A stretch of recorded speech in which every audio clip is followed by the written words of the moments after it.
On travaille, nous, au C2RMF, Recherche et Restauration des Musées de France, uniquement pour des musées de France.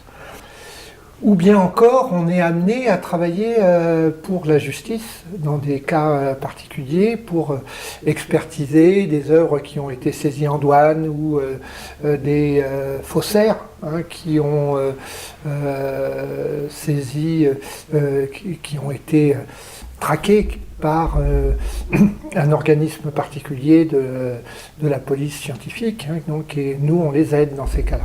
Donc sur les panneaux de Sophie Larosière, donc qui sont recouverts de ce matériau noir très sombre, constitué de cire et puis d'un pigment noir vraisemblablement au carbone. La seule méthode qui apporte des résultats intéressants, c'est la radiographie. La radiographie, en effet, permet de traverser les couches de matière organique et puis elle va révéler sur le panneau de bois la peinture qui est réalisée à base de blanc de plomb. Le plomb est un matériau très dense qui va absorber les rayons X et donc on va retrouver donc la peinture aux rayons X. C'est surtout les clichés radiographiques qui sont des clichés argentiques nous on utilise parce qu'on a besoin encore d'une résolution spatiale suffisante pour pouvoir obtenir des détails qui vont nous donner des informations souvent cruciales sur la réalisation des œuvres. Donc je viens de voir les résultats des investigations qui ont été menées par mes collègues au C2RMF.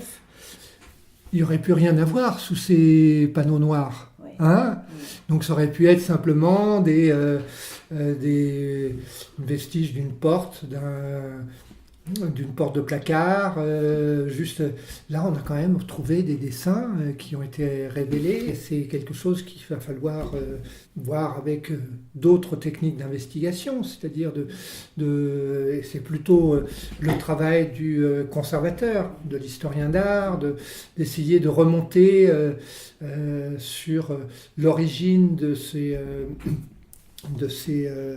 panneaux, de savoir comment est-ce qu'ils sont arrivés jusqu'à nous, quel parcours ils ont fait, quelle vie ils ont eu, et donc essayer de comprendre qui est Sophie Larosière. C'est quelque chose qui est très intéressant, de voir comment des regards se conjuguent, se juxtaposent, et puis permettent de retrouver sur l'œuvre quelque chose de plus profond, de retrouver l'œuvre de Sophie Larosière et de lui redonner une place intéressante dans l'histoire de l'art.